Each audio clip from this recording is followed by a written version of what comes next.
سلام، كي دايرين؟ لاباس عليكم؟ كنتمنى نلقاكم هذا الفيديو في احسن الاحوال. اليوم جيتكم بقصه جديده. صاحب قصتنا اليوم شخصيه معروفه ومغني مشهور. هذا المغني هو احمد عدويه. احمد عدويه كان اسم الشهره، ولكن الاسم الحقيقي ديالو هو احمد مرسي. احمد كان من عائله متوسطه. الاب ديالو كان كيبيع المواشي وكان عنده 14 عام، وتزادو كبر في محافظه المنيا. احمد من الصغر ديالو هو الحلم ديالو يكون مغني، ولكن الاب ديالو ما كانش موافق، كان باغي يكون حاجه اخرى من غير مغني. ولكن احمد كان متشبت بالراي ديالو، بقى كيتقاتل تقدر يمشي للقاهره واستقر في شارع محمد علي باشا. هذا الشارع كان كيستقر فيه اي واحد عزيز عليه الغنى.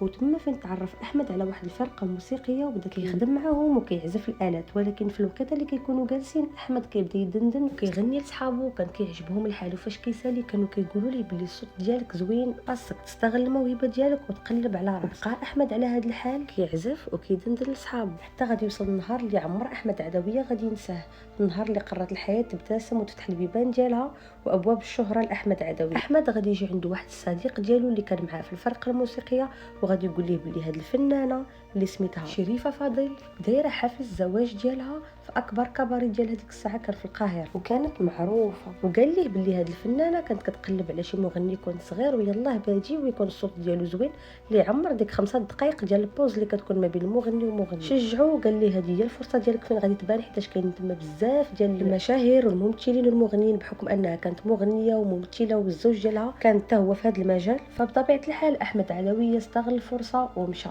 حيت ما يمكنش ليه يرفض طلب بحال هذا، وهذه راه فرصه بالنسبه ليه. ملي مشى احمد وغنى كامل الناس تبهروا بالجمال ديال الصوت ديالو وتعجبوا. ما توقعوش فنان صغير وكان غير معمر ديك 5 دقائق يكون الصوت ديالو بهذا الجمال ليها. وكي كنقولوا حنايا نشط لهم الجو وما توقعوهاش منه كاع نهائيا. وهذه هي الفرصه اللي فتحت الابواب لاحمد عدويه، حيت في ديك السهره كلشي كيسول شكون هو هذا شكون هو هذا. وكان تما حتى واحد مول الكباري اللي كان معروف وطلب منه باش يبقى يجي ويخدم عنده في الكباري ديالو. ولا غادي وكيتعرف وكيتشهر شويه بشويه، وبدا كيحيي بزاف ديال الحفلات حتى ولا نجم عربي مشهور. والنقطه اللي زادت شهرته اكثر واكثر هو فاش غنى مع عبد الحليم حافظ، وهنا فين قال بوم ولا الاجر ديالو عالي، ولا مطلوب في الحفلات والسهرات واي بلاصه ولا مطلوب فيها احمد عدويه. ولا حتى كيتعطاو ادوار في افلام مع عادل امام وسمير غانم وبزاف ديال الممثلين اللي مشهورين.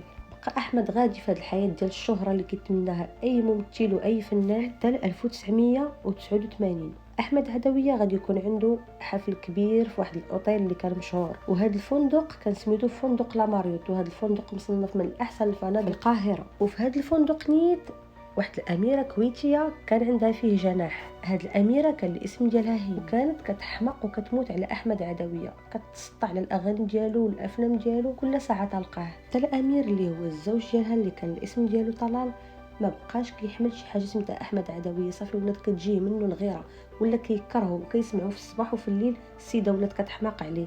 وفعلا جات نيت لذاك الحفل غير باش تحضر لاحمد عدويه، وتا هو فاش ساق الخبار باللي الاميره كاينه عنده تما غنى لها الاغنيه ديال يا بنتي السلطان. هنا السلطان الكبير مات بالغيره وبغى يطرطق، وما كرهش ديك الساعه كنت تلاح على احمد عدويه باش يقجق، وبدا كيبلاني ليه وكيفكر شنو غيدير ليه. منين كملات الحفله ديال احمد عدويه لصقوه وقالوا ليه والو يلا طلع معنا للجناح ديالنا وكمل معنا السهره تما. ديك الساعه احمد كانت عنده واحد الحفله وكان خاصو يمشي يغني في فندق شيراتون. مشى لذاك الفندق دوز ديك السويعه ديالو او النميره ديالو ورجع لعندهم. وفاش رجع عندهم ديك الساعه كان معاه المدير ديال الاعمال ديالو. هنايا احمد طلب من المدير ديال الاعمال غير باش يمشي في حاله ويخليه هو يطلع عند الاميره والامير، واللي كانوا عطاوه واحد المبلغ كبير غير باش يدوز معاهم ديك الليله. دوز معاهم ديك السهره وبقاو عاطينها الغناء والشراب والحاله وراكم عارفين وكملوا من راسكم، وهو كيغني والاميره كتشوف فيه. هنا الامير زاد مات بالغيره، وهنا فين فكر باش ينتقم من احمد عدويه ويتخلص من ديك الغيره ديالو الزايده. وهنا فين دار ليه الهيروين وكميه كبيره في الكاس ديالو غير شربها احمد عدويه طاح في البلاصه. وهنا عيط الامير الكويتي على واحد الطبيب اللي كان ديجا داير معاه، جا عنده النيشان للفندق. وهنا فين دار العمليه ديال الاخصاء لاحمد عدويه، وغير فاق ولقى راسو في ديك الحاله وبدا كيغوت حتى جا انهيار عصبي، ومن ثم هزوه نيشان للسبيطار. وهذا هو السبب اللي خلاه يكون مشى بسبب هذا الانهيار العصبي جاه شلل النصف. والفيرسيون الاخرى اللي كيعاودوها الناس اللي خدامين في فندق لاماريوت كيقولوا بان احمد طلع مع الامير والاميره الجناح ديالهم، بقاو كيغنيو وتيشربوا وتيسكروا. المهم الهيروين والمخدرات راكم عارفين شنو. الامير جاب الكا وسكر وتبوق ونعس. هنايا الاميره هي واحمد عدويه كانوا سكرانين، ومع السيده كتحماق على احمد عدويه، وقع بيناتهم اللي ما خصوش يوقع. كملوا من راسك. الغد ليه في الصباح الامير كان عنده واحد الموعد مهم مع شي حد. بقاو الناس اللي خدامين في لوطيل كيصونيو على الامير باش يفيق، ومنين ما فاقش مشاو عنده البيت ديالو باش يعطيوه الفطور ويفيقوه للسيد اللي كيتسناه. وهنا غادي يلقاو الامير ناعس في واحد الفوتاي، والاميره واحمد عدويه ناعسين فوق الناموسيه. ومع الهضره ديالهم والحله ديال الباب الامير فاق، وغيلقى احمد عدويه والزوجه ديالو فوق الناموسيه. هنا ما غاديش يخليه باش يخرج، وغادي يكتفوه وغادي يعيط على واحد الطبيب اللي جا ودار عمليه الاخصاء لاحمد عدويه. وكاين اللي كيقول داروا لي ديك العمليه بالبنج، كاين اللي كيقولوا داروا لي ديك العمليه بلا بنج وبقى كيشوف. المهم كل واحد شنو كيقول، انا الصراحه ما عرفتش. ومن بعد هذه الفعله اللي دار الامير مباشره هز الاميره ديالو ومشاو نيشان في حالتهم الكويت. وتما جات لومبيلونس ودات احمد عدويه، وهنا فين تصاب بالشلل النصفي وبقى مده طويله وهو في الغيبوبه. وهذه الهضره الثانيه اللي قلت لكم، وهذه الفيرسيون الثانيه هي اللي تقالت في جميع الصحف ديال مصر، وهي اللي قالوها الناس اللي كانوا خدامين في لاماريوت والناس اللي كانوا كيهضروا في هذا الموضوع في ديك لابيريود. حتى لهادي عام وهي تخرج الزوجه ديالو في واحد اللقاء صحفي اللي كتلفي فيه الخبر ديال الاخصاء ديال الزوج ديالها، وكتقول باللي الزوج ديالها راجل 100%. ومن مورا ديك الحادثه كانت حملات منه ودارت الاجهاض.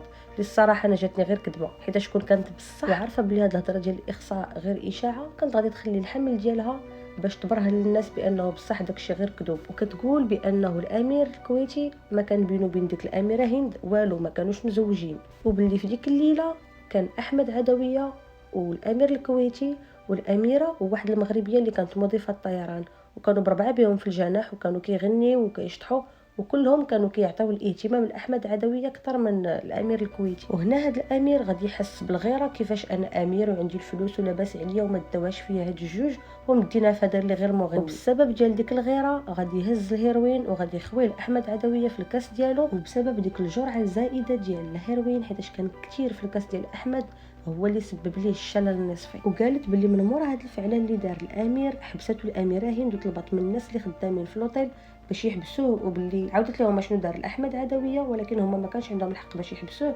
ومشى في حاله. وبما انه كان عنده الباسبور دبلوماسي يعني كان مشى في البلاصه وما قدر حتى شي حد باش يهضر معاه. ولكن الاغلبيه ديال الناس في لي كومونتير ديال داك اللقاء الصحفي والناس اللي كانوا حاضرين لهذا الحادثه شحال هادي، ومنهم الناس اللي كانوا خدامين في فندق لاماريوت، كيشهدوا كيقولوا بلي بصح كان الاخصاء وبلي بصح القضيه ديال الاميره واحمد عدويه والزوج ديالها. كيقولوا بانه ما يمكنش دوك الصحف كامله تكون كتقول نفس الهضره، كما كتعرفوا الصحف والجرائد كيديروا التحريات ديالهم عاد باش كيكتبوا، وما يمكنش لهم يخرجوا على الخدمه ديالهم ويكذبوا في حاجه بحال هذه، خصوصا انه فنان مشهور وامير كويتي يعني شي حاجه كبيره. وقالوا لها بلي انت غير باغا تدافعي على راجلك وباغيه تخبي عليه. فكالراي ديالي الشخصي انا الصراحه تيقت الجرائد والاخبار حيت ما كاينش دخان بلا عافيه. من مورا هذه الحادثه اللي دار الامير الكويتي وبزاف ديال المصائب اللي دارها، شد بتهمه التجاره في المخدرات وبزاف ديال التهم،